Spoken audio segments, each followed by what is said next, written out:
The distress signal came through during the middle of Anna's lunch break. She dropped her sandwich and ran toward the medical bay, her worn sneakers squeaking against the metal floor of the hospital ship's sanctuary. 3 months into this mission, and she still wasn't used to eating in zero gravity. The synthesized turkey always tasted like cardboard anyway. Through the viewport, she could see the refugee transport limping through space. Its hull was scarred with blast marks, and atmosphere vented from at least 2 breaches. Anna pulled her hair back into a tight bun and started prepping the trauma beds. Her team moved around her like a well-rehearsed dance. They had done this 17 times since leaving Earth. The sanctuary was old, nearly 40 years in service. Its white hull bore the red cross that every civilization in the galaxy recognized, or was supposed to recognize. Anna had treated patients from 60 different species during her career. Burned Richten children, Voltani soldiers missing 3 of their 4 arms, Zelvan refugees who had lost everything except their lives. The ship smelled like antiseptic and recycled air, but to Anna it smelled like purpose. Her assistant, a young Voltani named Riss, helped wheel in the first casualties. The refugees were Zelvan, their blue skin covered in radiation burns. Anna counted 12 survivors. 4 were children. She moved between them, assessing injuries, calling out orders. Her hands worked automatically while her mind calculated treatment priorities. The transport was caught in a combat zone, Riss explained, her translation device converting her clicks into English. Varick Empire and the frontier colonies. These families were just trying to escape. Anna nodded, already injecting the first patient with stabilizers. The Zelvan male clutched her hand, his 3 eyes wide with fear. She squeezed back. No translation needed for that. The next 6 hours blurred together. Surgery, bandages, monitoring vitals that didn't work like human vitals. Anna's back ached and her eyes burned, but every patient stabilized. Every child would live to see another day. She finally collapsed into a chair in the break room, her scrub stained with blue and purple blood from 3 different species. Her colleague David sat across from her, equally exhausted.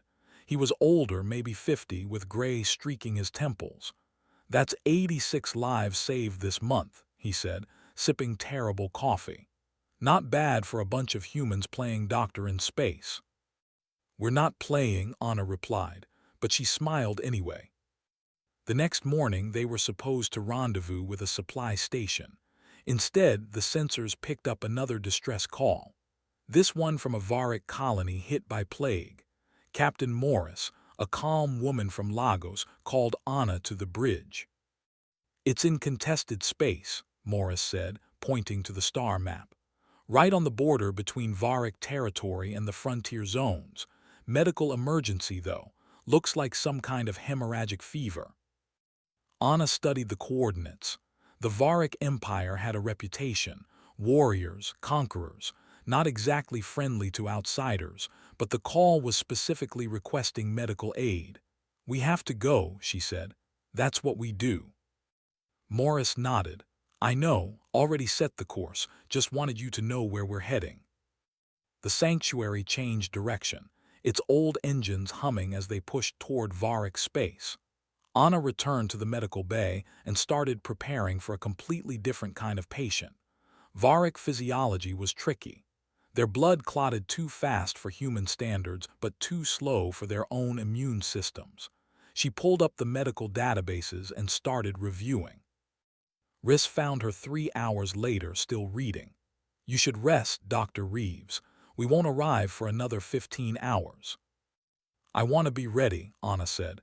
"These are people who need help, doesn't matter what species." The Voltani touched Anna's shoulder gently. "This is why Earth sends healers across the galaxy. You see patients, not politics." Anna finally went to her quarters and slept for 6 hours. She dreamed of her sister back on Earth, of their childhood in Minnesota, of snow that didn't exist on most planets. When she woke, they were 4 hours from the Varick border. She was checking supplies when the alarm started screaming. Morris's voice crackled over the intercom. tight with fear. Multiple contacts, Varic military vessels. They're not responding to our identification signals. Anna ran to the nearest viewport. 3 massive warships surrounded them, dark and angular, covered in weapons. The sanctuary looked like a toy next to them. She activated the ship-wide channel. "This is Dr. Anna Reeves. We are a medical vessel responding to your colony's distress call. We are unarmed and operating under galactic humanitarian protocols." No response. The first missile hit the starboard side. The ship lurched violently. Alarms shrieked. Anna grabbed the wall to stay upright. Through the viewport, she saw the second missile coming. "They're firing on us," Morris shouted. "Sending emergency broadcast now." Anna's hands flew across her tablet, pulling up the ship's ID beacon, making sure it was transmitting. The Red Cross symbol glowed bright on her screen. She opened the emergency channel. "We are a hospital ship. We are unarmed. We have patients on board. Please cease fire." The third missile tore through the medical bay.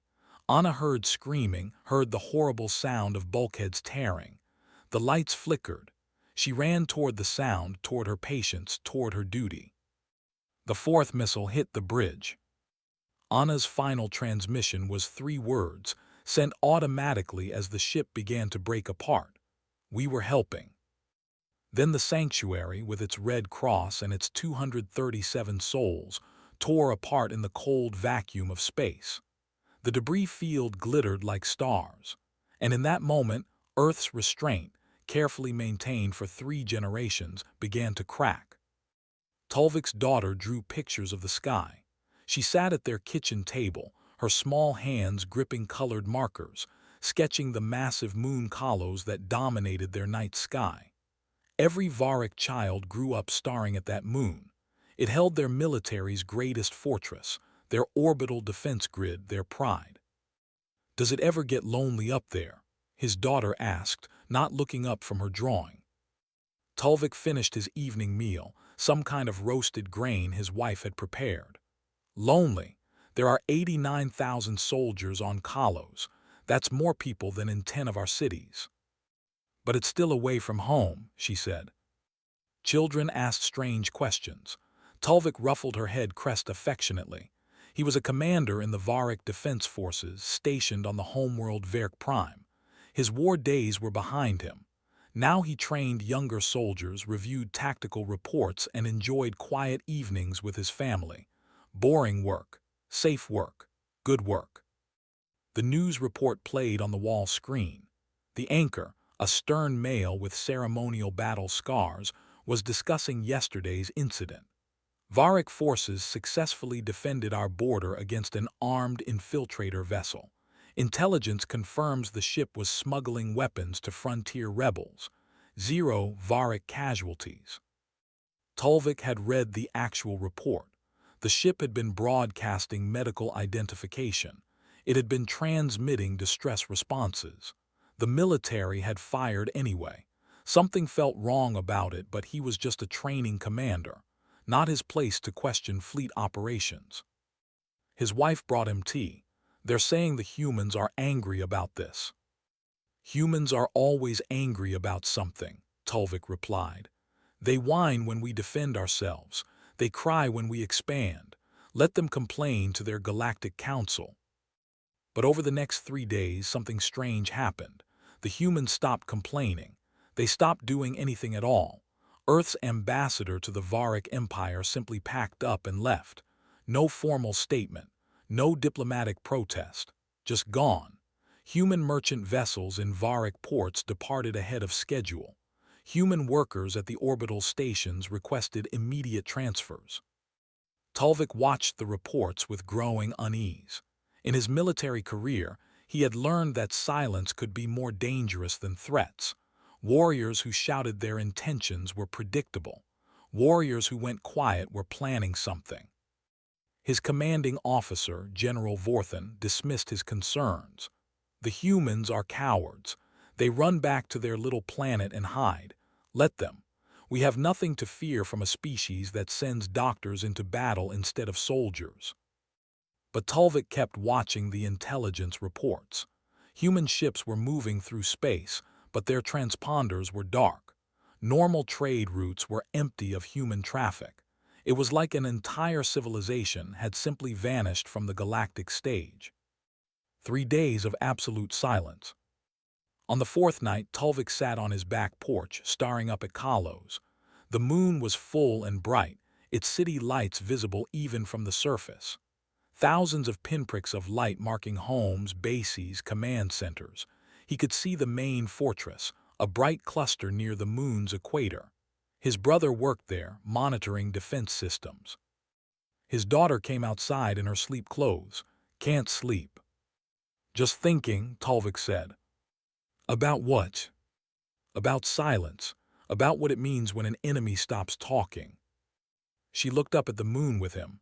"It's pretty tonight, all those lights." They sat together in comfortable quiet. His wife joined them, bringing warm drinks. A peaceful moment. A perfect moment. The kind of moment Tulvik had fought wars to preserve. Then every light on Kalos went dark. All at once, as if someone had flipped a switch.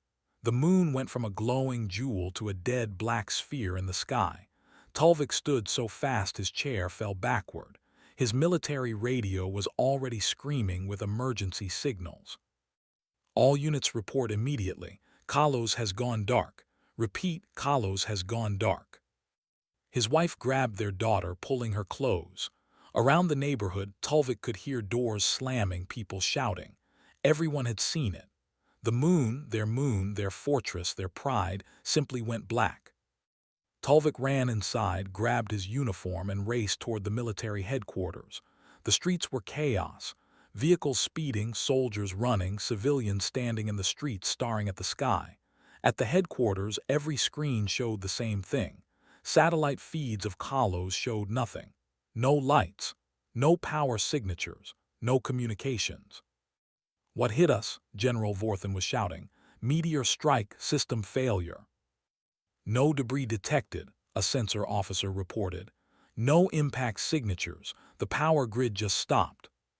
Then started again. "Contact Kalos command." "We're trying, sir. Nothing is responding. No communications channels are active." Tulvik pushed his way to the command center. "Sir, request permission to speak." "Not now, Commander." "Sir, the humans went silent 3 days ago." Vorthan turned to look at him. "You think the humans did this?" "I think we should consider it." "Impossible. Kalos has defenses that could stop a full fleet assault. The humans would need hundreds of ships." Then every screen in the command center changed. The Varic military feeds vanished, replaced by a simple text message in their own language. 237 souls. You will answer for each one." The room went completely silent. Tulvik felt his blood turn cold. On the screen, a live feed appeared. The command center on Kalos. He recognized the room immediately. His brother's duty station was in that room. The Varic commanders were sitting at their posts, alive but not moving. Standing behind them were figures in dark armor, human soldiers, at least 40 of them. They weren't pointing weapons. They didn't need to. Their presence alone told the story. A human officer stepped forward. His uniform bore symbols of high rank. His face was calm, almost gentle, but his eyes were cold as vacuum.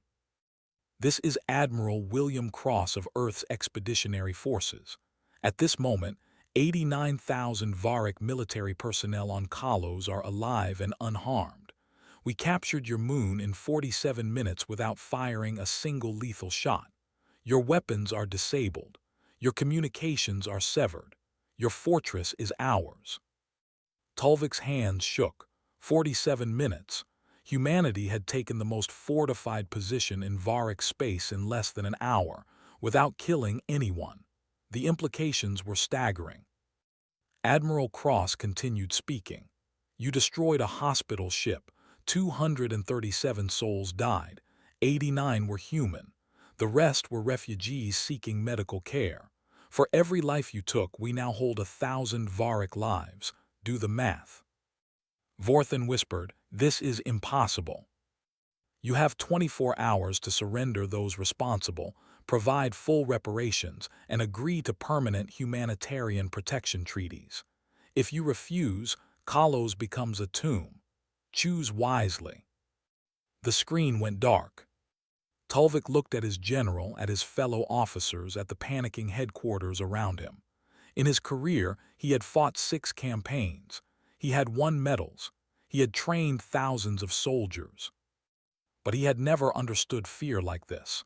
The fear of facing an enemy who could end you and chose not to.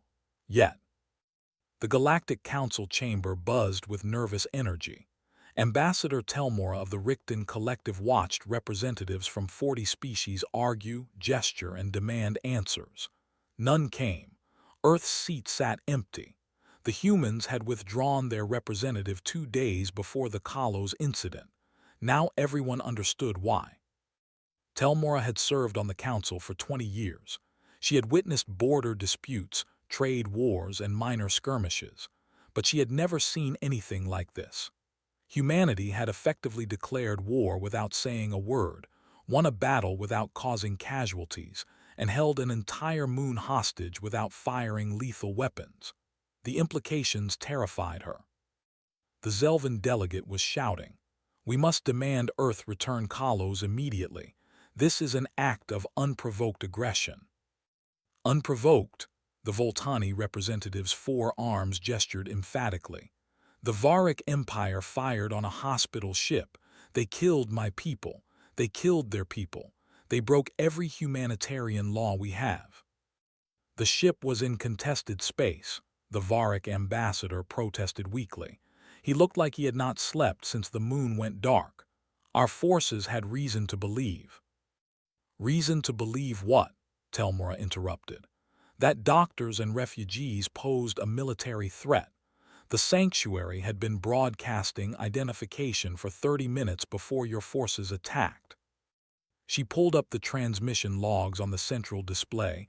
Every delegate could see it. The hospital ship's desperate calls, the medical codes, the emergency humanitarian protocols, then the weapons fire, the destruction, the silence. The Zelvan delegate was not finished.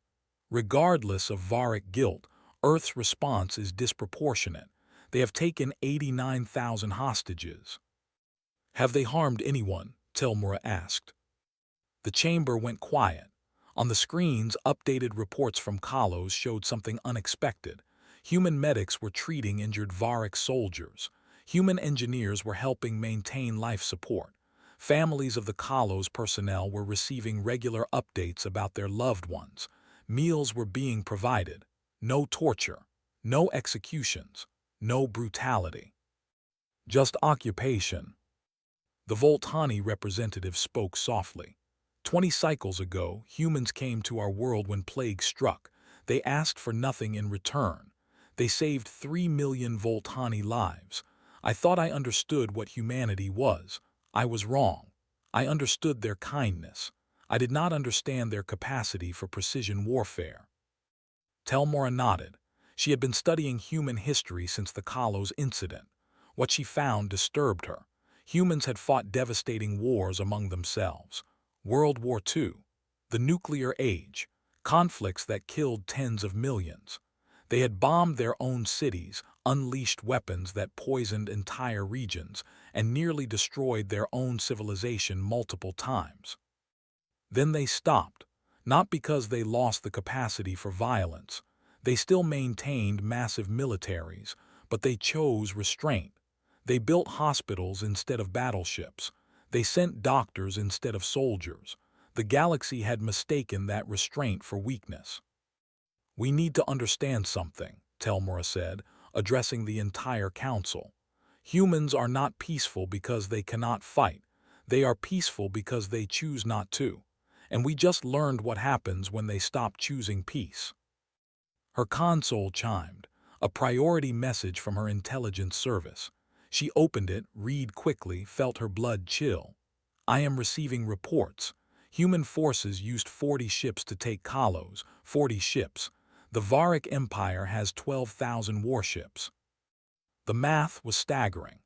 Humanity had demonstrated that they could neutralize the galaxy's fourth-largest military with resources representing less than 1% of their target's strength. What could they do if they committed fully? The Varick ambassador was pale. "We are preparing our response to Earth's demands. The military commanders responsible for the sanctuary attack will be surrendered. Full reparations will be paid. We will agree to the humanitarian treaties." "In other words, you will give them everything," the Zelvan delegate said. "What choice do we have?" The Varick's voice cracked. "They hold our moon. They hold 89,000 of our people, and they demonstrated that if they wanted to destroy us, they could have done it already." Telmora thought about her own homeworld, about what would happen if humanity decided the Richten Collective needed to learn a lesson. Her people had 12 colonies and a proud naval tradition. Would any of it matter against an enemy that could take a fortress moon in under an hour? More reports came in. Human stealth technology was decades ahead of galactic standard. Their electronic warfare capabilities were beyond anything in current use. Their soldiers trained for scenarios that most species considered impossible. And they had done all of this while simultaneously running the galaxy's largest humanitarian aid network. "They have been hiding their capabilities," Telmora said aloud. "For decades, humanity could have demanded council seats, trade privileges, territory. Instead, they ran hospitals." "Why?" someone asked. "Because," the Voltani representative said, "they learned from their own history. They learned that military might without moral foundation is just terror, and terror is not sustainable." The Varick ambassador stood. "I must return to my homeworld. The deadline is approaching. Please excuse me." After he left, the council sat in heavy silence. Telmora pulled up another human historical file, the Marshall Plan. After winning a devastating war, America rebuilt its enemies' nations. She found similar patterns throughout human history: reconciliation after conflict, aid to former foes, long-term thinking that prioritized stable peace over temporary victory. "What will humanity do after the 24 hours?" someone asked. Telmora studied the reports from Kalos. Human soldiers sharing rations with Varick personnel. Human medics teaching Varick doctors new techniques. Human engineers working alongside Varick technicians. It looked less like an occupation and more like an uncomfortable collaboration. "I think," she said slowly, "they will teach the Varick Empire the same lesson they learned from their own wars. That real victory is not about destruction. It is about creating a future where war becomes unnecessary." The chamber remained quiet. Across the galaxy, species were recalculating their understanding of humanity. The gentle doctors who ran through combat zones to save lives. The patient diplomats who endured insults without response. The merchants who traded fairly even when they could dominate markets. All of them were the same people who could capture a fortress moon in 47 minutes without firing lethal shots. The restraint was not weakness. The kindness was not naivety. It was choice. Deliberate, conscious, difficult choice. And the galaxy was finally learning what happened when humanity stopped choosing kindness.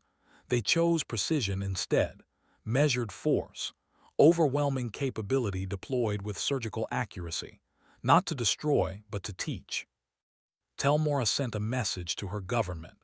"Recommend immediate review of all interactions with Earth.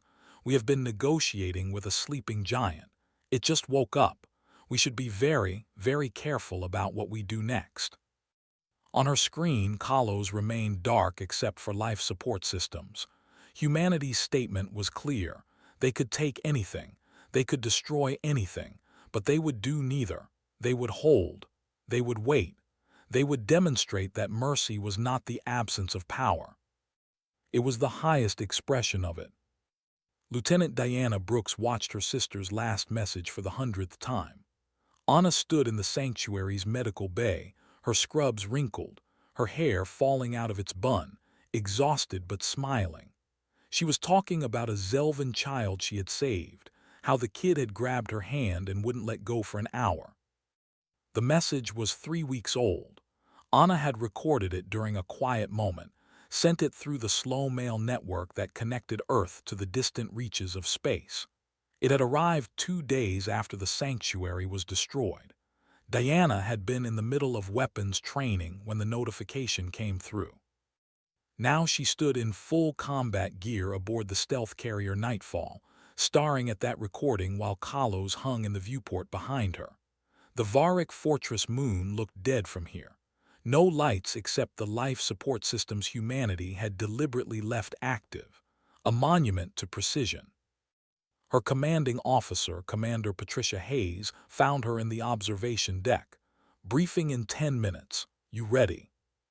Always ready, Diana said, closing the video file. What's the status? Varick leadership is scrambling. They want to comply with demands, but their military hardliners are pushing back. Some factions want to try a rescue operation.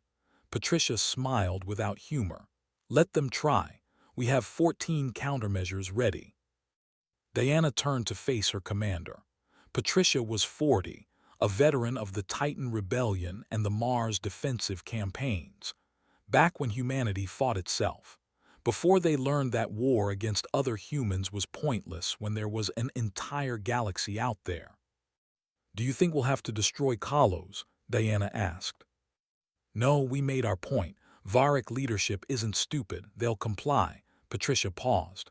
Are you okay being part of this? I know your sister. My sister believed in helping people, Diana interrupted. She would hate what happened to her, but she would understand what we're doing now, making sure it never happens again. The briefing room was packed with soldiers from the occupation force. 20 teams, 200 personnel total, who had taken Kalos without firing lethal rounds. Diana found her seat and listened to the intelligence update. Varick forces attempted 3 rescue operations in the last 6 hours, all intercepted, no casualties on either side. The intelligence officer pulled up tactical displays. They're good, well-trained, motivated, but they're fighting with hardware 3 generations behind ours. Someone asked, why didn't we share tech with them, with any of the other species? Because, Admiral Cross said, entering the room, technology without wisdom is just better tools for making mistakes. We learned that lesson the hard way, multiple times. Everyone stood to attention. Cross waved them down. He looked tired. Running an operation this complex, managing the political fallout, coordinating with Earth High Command. Diana wondered if he slept at all. Status update, Cross said. Varick government has agreed in principle to all demands.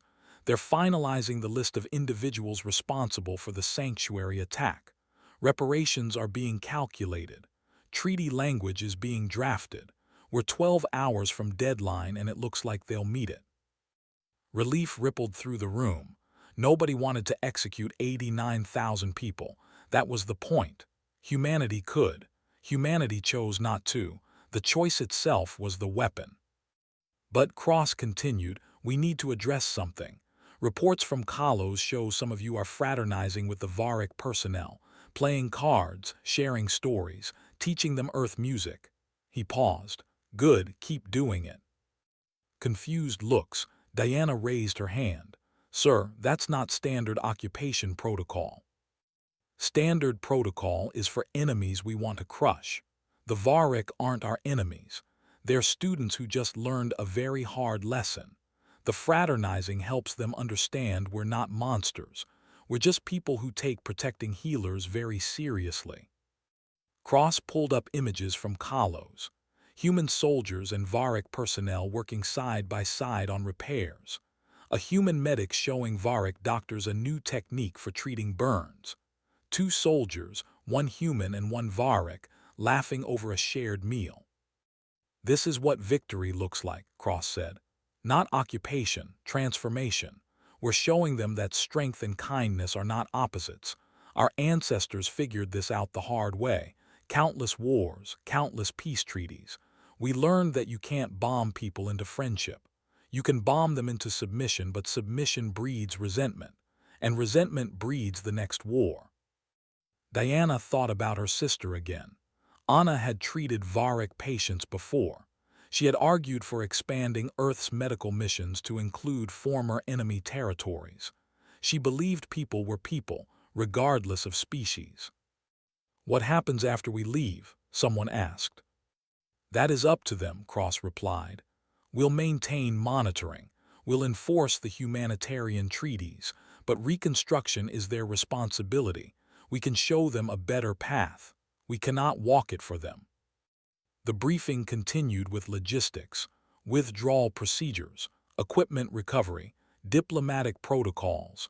Diana listened with half her attention. The other half was thinking about what came next. Kalos would be returned. The Varric would rebuild. Some would learn from this. Others would resent humanity forever. That was okay. Humanity did not need everyone to love them. They needed everyone to understand the rules. Touch a hospital ship and the rules change. Simple as that. After the briefing, Diana returned to her station. She had guard duty in Section 7, where Varric command staff were being held. Not prisoners exactly, more like guests who could not leave. She nodded to her relief and took position. A Varric officer approached, older with ceremonial scars marking his rank. "Lieutenant Brooks." "Yes, sir." "I wanted to apologize for what happened to your sister. I read the reports. Dr. Anna Reeves. She had treated Varric patients before. She was coming to help my people." Diana kept her expression neutral. Military bearing, professional distance. "Thank you." "What you are doing here," the Varric continued. "This occupation, it is strange. You could be killing us. Instead, you feed us, provide medical care, treat us with respect. Why?" Diana considered her answer carefully. "Because my sister believed that healing should transcend politics. She died trying to help your people. If we responded with massacre, we would dishonor her memory. This way, her death means something. It becomes the reason the galaxy protects healers. It becomes the foundation for something better." The Varric officer nodded slowly. "You humans are confusing, but I am beginning to understand. You do not fight to destroy, you fight to teach." "We fight to make sure we never have to fight again," Diana corrected. "There's a difference."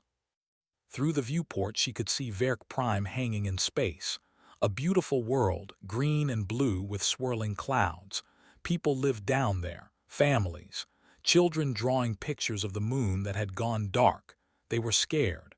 Good. Fear taught lessons that words never could. But fear alone was not enough. It needed to be paired with respect, with demonstrated restraint, with the promise that if you followed the rules, humanity would be the best friend you ever had. Diana touched her pocket where she kept a photo of Anna, her sister's smile, her tireless dedication, her absolute belief in the goodness of intelligent beings, regardless of their origin. "I hope you're right, Anna," Diana whispered. "I hope they learn. I hope this matters." On her tablet, a message appeared. Varric government had officially surrendered the personnel responsible for the sanctuary attack. Full compliance. 23 hours and 17 minutes before deadline. They had learned fast. The transfer ceremony took place in Kalos' main command, broadcast across the galaxy. Tulvik stood in formation with 200 other Varric observers, watching history unfold. Humanity was giving back the moon, not because they had to, because they chose to. Admiral Cross stood beside High Commander Zelvok, the most senior Varric officer on Kalos. Between them was a data tablet containing control codes for every system on the fortress moon, the symbolic transfer of authority. "These codes restore full operational control of Kalos to the Varric Empire," Cross said formally. "All human forces will withdraw within 48 hours. Your sovereignty is returned." Zelvok took the tablet with hands that shook slightly. 24 hours ago he had been a hostage. Now he was being given back his command. "On behalf of the Varric Empire I accept this return, And I offer our formal acknowledgement. We were wrong. The attack on the sanctuary was unjustified. We will honor all terms of the agreement. No excuses, no justifications, just admission. Tulvik watched his superior officers' faces. Some looked relieved, others looked humiliated. All of them looked changed. You could not have your fortress moon taken in 47 minutes without questioning everything you believed about strength. After the ceremony, Tulvik was assigned as liaison for the human withdrawal. He met Lieutenant Diana Brooks in a corridor that had been damaged during the initial assault. Human engineers had already repaired most of it, better than it had been originally. "Commander Tulvik," Diana said, offering a hand in the human greeting gesture. "I've been informed you'll be coordinating with us during withdrawal." He took her hand, mimicked the shaking motion. "Lieutenant Brooks, I was told you lost someone on the sanctuary." "My sister, Dr. Anna Reeves." Tulvik felt something twist in his chest. Shame. A human concept that Varric did not emphasize in their culture. Warriors did not waste time on regret, but standing before this human officer, he felt it anyway. "I am sorry. She was a healer. She should not have died." "No, she shouldn't have." Diana's voice was controlled, professional. "But her death means something now. It means hospital ships will be protected. It means the rules changed. It means maybe the next doctor won't die trying to help people." They walked through Kalos together, coordinating logistics. Tulvik saw things that did not match his understanding of occupation. In the medical bay, human doctors were teaching Varric medics new trauma procedures. In the engineering section, human technicians were showing Varric engineers the improvements they had made to power distribution. In the residential areas, human soldiers were helping Varric personnel pack their belongings for the transition. "This is not how occupations work," Tulvik said finally. "I studied military history. Occupiers take, they dominate, they humiliate." Diana stopped walking, turned to face him. "That's one way to occupy. It guarantees that when you leave, they'll hate you. They'll rebuild. They'll plan revenge. The cycle continues." She gestured around them.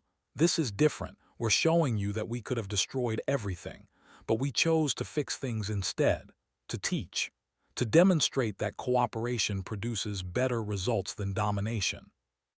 You are trying to make us grateful for being conquered." "No, we're trying to make you understand that there's a better way. Your empire valued strength through military power. We value strength through choice. The ability to destroy but choosing not to. That's harder than just bombing everything." They continued the tour. Tulvik asked questions. Diana answered honestly. She explained human military doctrine, their training, their philosophy. The more he learned, the more disturbed he became, not because humans were violent, because they were disciplined. Every action served a purpose. Every choice was calculated. The entire Kalos operation had been designed not just to win, but to minimize casualties and maximize learning. "How many wars have humans fought?" Tulvik asked. "Among ourselves, thousands. We've been killing each other since before we had written language.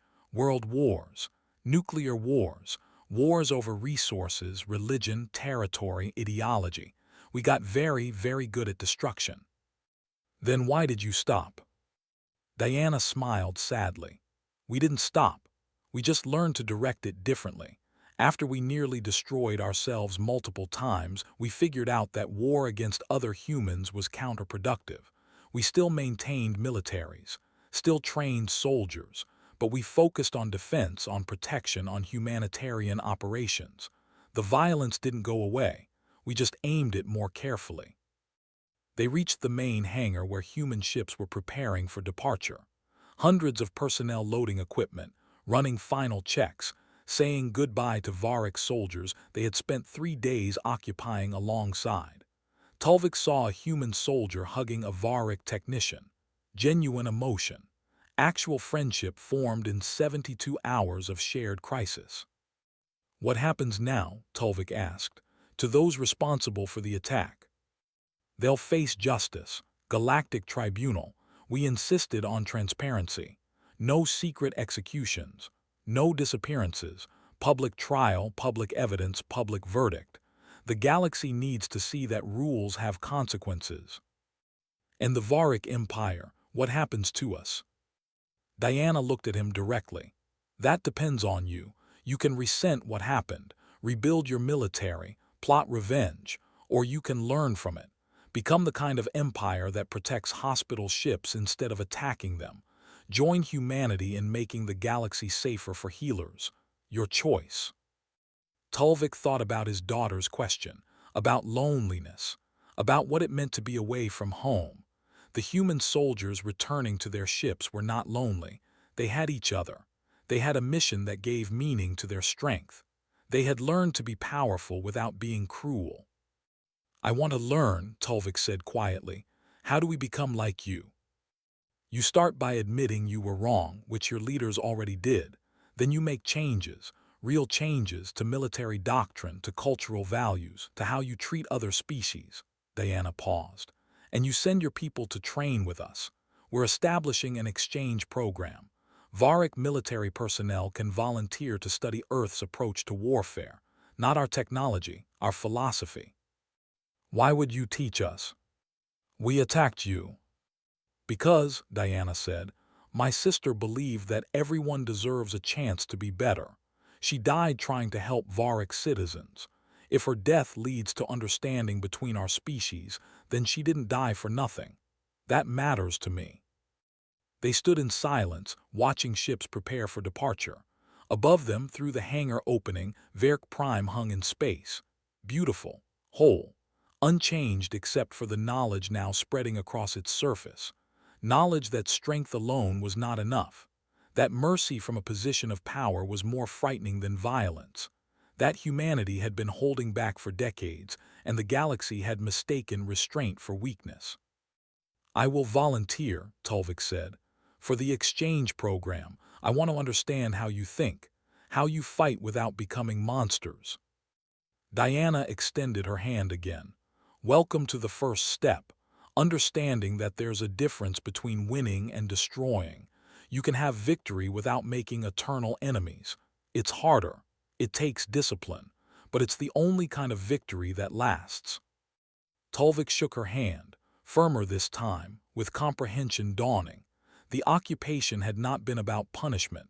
It had been about education, about demonstrating that another path existed, that warriors could choose when to fight and when to heal. That strength without wisdom was just violence, and violence without purpose was just waste. The moon would light up again tonight. The Varick would reclaim their fortress, but everything had changed. Not because humanity destroyed them, because humanity showed them what restrained power looked like, and that lesson would echo through generations.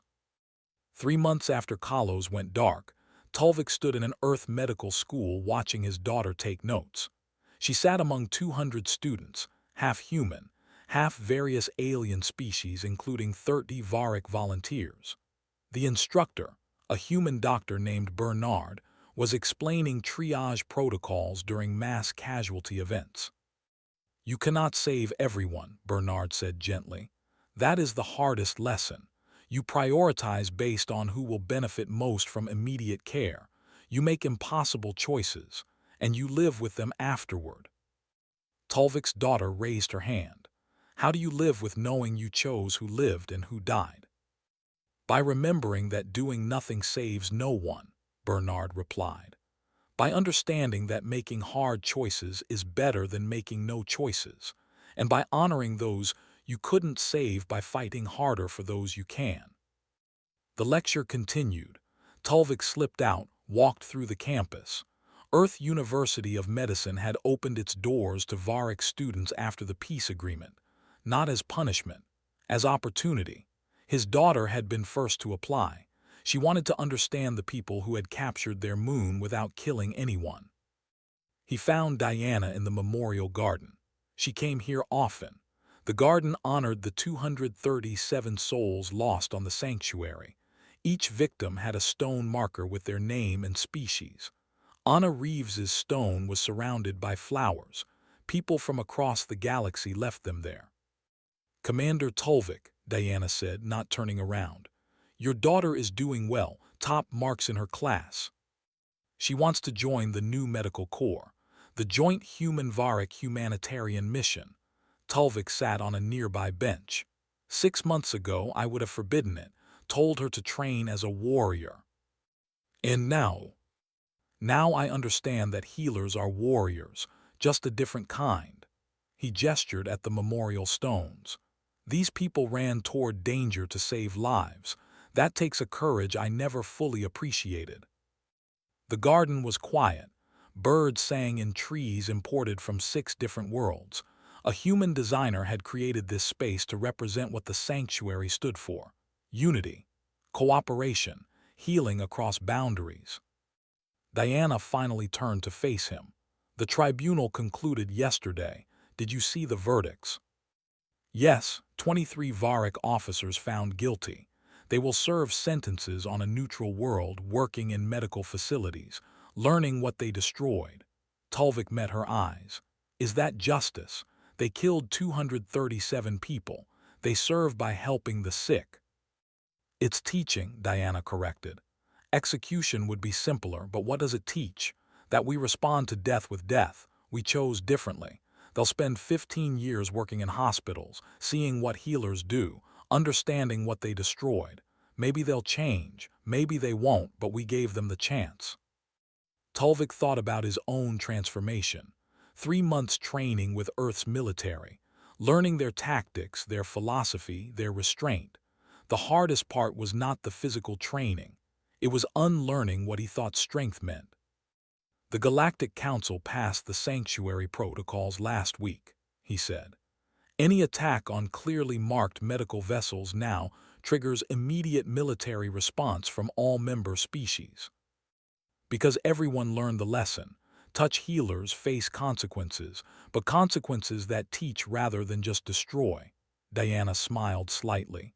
Your empire voted for it, enthusiastically.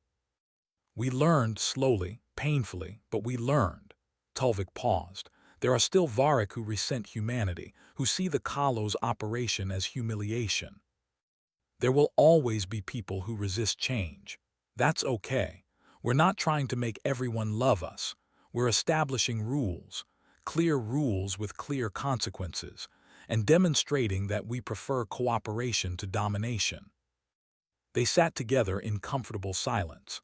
The garden attracted many visitors. Tulvik watched an elderly Richten couple placing flowers on one of the stones, a young Voltani student sketching the memorial, 2 human children running between the markers, their parents teaching them about sacrifice and service.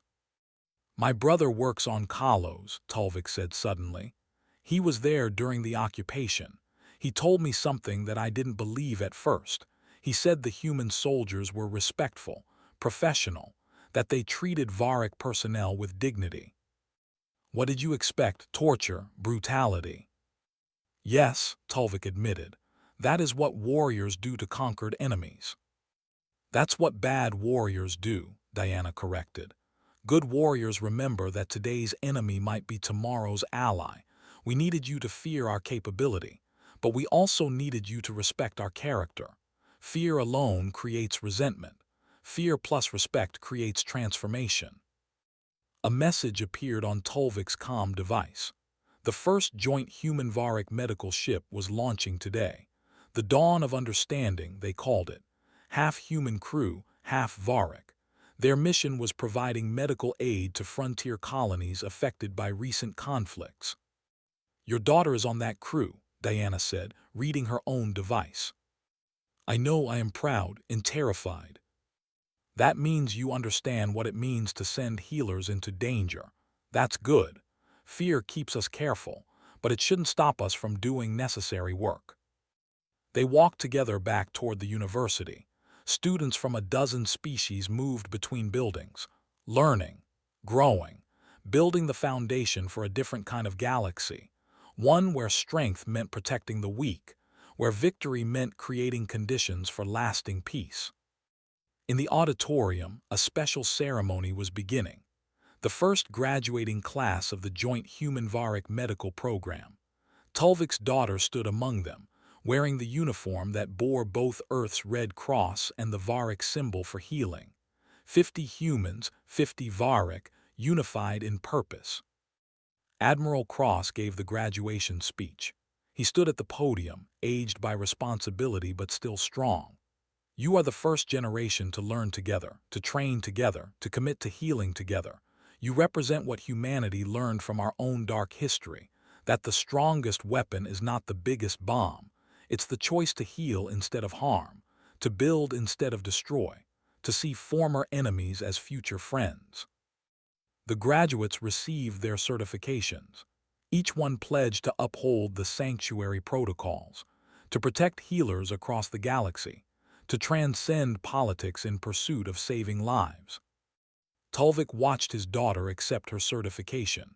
Pride filled his chest, not the old pride of warrior accomplishment, something deeper, the pride of knowing the next generation had learned from the mistakes of the previous one. After the ceremony, his daughter found him in the crowd. She wore her new uniform with quiet dignity. "Father, I ship out tomorrow, on the dawn of understanding. Our first mission is to a colony that was hit during the border conflicts. The same conflicts that led to the sanctuary's destruction," Tulvik said quietly. "Yes, that's why it matters. We're showing that the cycle can break, that tragedy can become transformation." He hugged her, a human gesture that Varik were slowly adopting. Be safe, be strong, be what Anna Reeves was, a healer who sees people, not politics. She smiled. That's exactly what they taught us. Diana approached, shook his daughter's hand formally. "Good luck, Dr. Tulvik. Your first assignment is challenging, but you're ready." "Thank you, Lieutenant Brooks, for everything, for teaching us what strength really means." As they left the ceremony, Tulvik looked up at Earth's sky. Somewhere up there, Kalos orbited around Verk Prime again, fully operational, fully sovereign, but different now. Its purpose had shifted from pure military dominance to balanced defense, from conquest to protection. That night, the first broadcasts from the dawn of understanding showed the mixed crew working together. Human doctors teaching Varik techniques, Varik medics sharing their own knowledge. Species that had been enemies 3 months ago now saving lives side by side. Tulvik watched with his wife. She squeezed his hand. "They're writing a different story," she said softly. "Yes," he agreed. "The story that begins after you learn your lesson, after you understand that strength without wisdom is just violence, after you realize that the hardest battles are the ones where you choose not to fight." On the screen, his daughter smiled while treating a child from the colony. Human, Varik, and 3 other species working in synchronized harmony. The medical bay was modest. The equipment was standard, but the meaning was profound. They fired on Earth's Red Cross, and humanity responded with overwhelming force that chose not to destroy, with precision that taught instead of punished, with strength that elevated former enemies into future partners. That was the lesson. That was the transformation. That was why the galaxy would remember the night the moon went silent, not as an act of war, but as the moment when humanity proved that the highest expression of strength was mercy. And mercy, wielded by those capable of destruction, changed everything.